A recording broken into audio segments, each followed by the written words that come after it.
Hello and welcome to this first video of a series that makes you become a Redstone pro in no time. If you watch the videos of the series, I will guarantee you that you can surprise your friends and build amazing Redstone creations like this or this counter here without any help from a Redstone master. In this video, we'll go through the most important things I see people do wrong and go down to the complete basics so everyone understands what I am talking about. If you already know everything I'm going through in this video, you can of course skip to the next one, which I will go deeper into more advanced stuff. So, for those of you that don't know what redstone is at all, it is a wire that can transmit a signal from a redstone source to anything. A redstone source can be a lever, a button, or a pressure plate, for example. Some of the redstone things that can be activated by redstone is TNT, pistons, it can activate dispensers or not blocks, and also different kinds of rails. So let's just show off these and pull the lever, and as you can see, all of it works and it is activated. TNT explodes and the piston extends.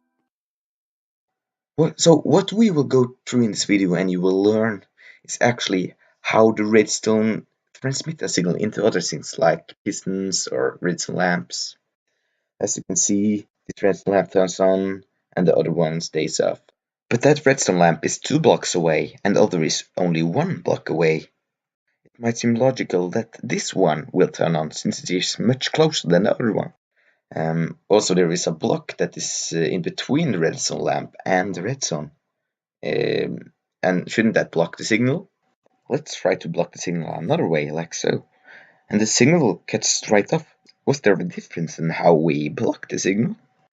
As you can see, if we place a redstone on top of this redstone lamp, you can see that one of them turned on and the other one turned off. And we didn't change anything in between the redstone and the redstone lamp. So why did it have so much effect to both of the redstone lamps? This might seem very confusing in the beginning, but I promise you, in the end of this video, you will understand how it works. I promise. This is actually the real foundation to every redstone creation you will build in Minecraft.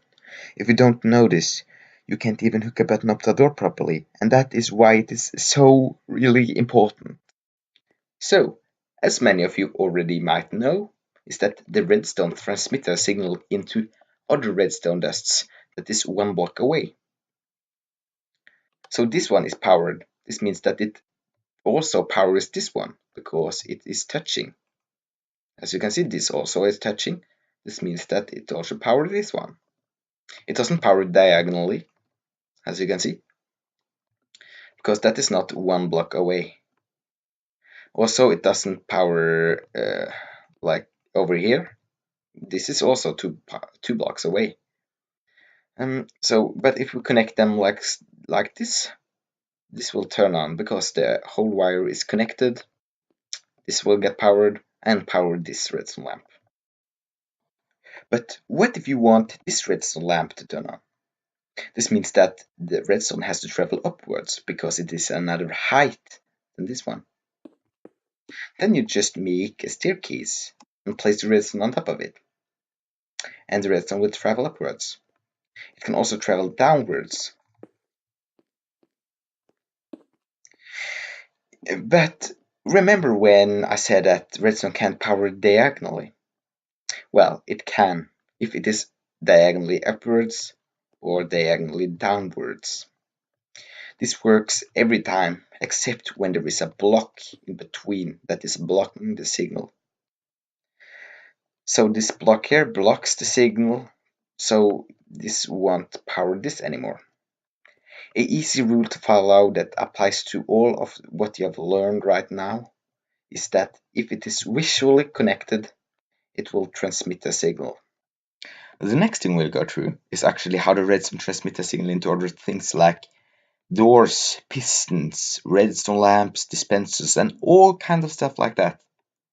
It works a little different than the redstone itself, because then you only had to place it a block downwards diagonally, one to the side, one diagonally upwards.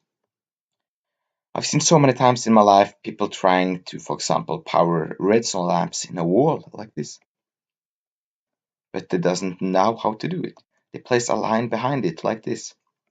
but surprisingly none of them turns on. But why is it so?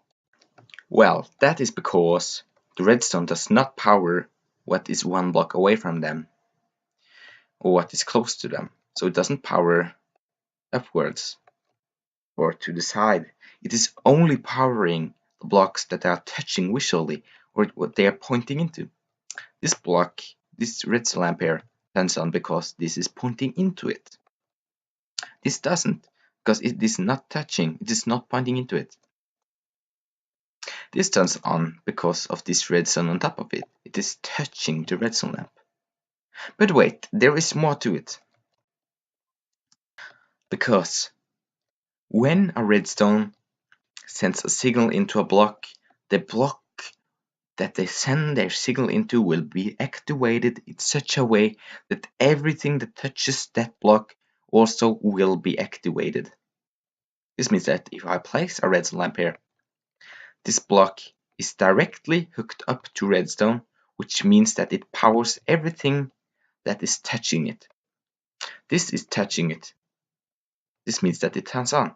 Also, the piston behind it turns on. And if you place a redstone lamp here, it also turns on. This means that if we make a turn here, the redstone won't anymore power this block because it is not pointing into it. This means that these blocks here will turn off because it is not touching a block that is powered directly by redstone anymore. This explains what I told you in the beginning of the video, why this redstone on top of here had so much effect.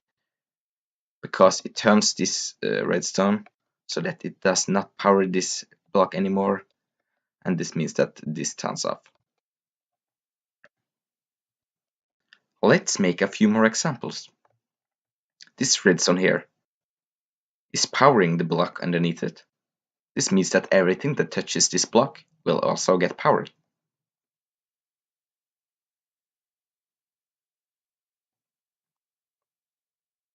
If we place, for example, a redstone lamp in front of it, everything that touches this redstone lamp will also get powered.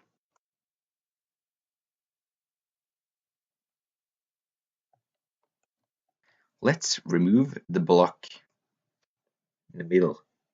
All of them turns off because there is no block that can transmit a signal into them.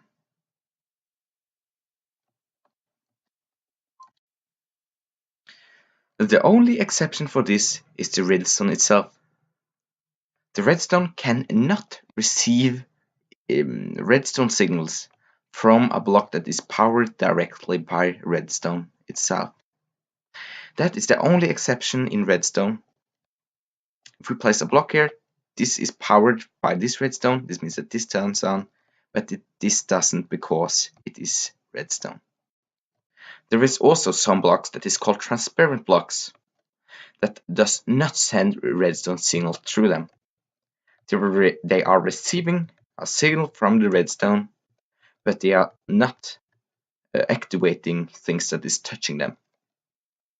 I will go through what transparent blocks does, more about them, in another video. In the next video, I'll go through what the redstone repeater does, and I will also go through what the redstone torch does. These two components are one of the most important redstone components in Minecraft. I think the best way to learn redstone actually is to play around with it. Try to challenge yourself by building more advanced stuff than before.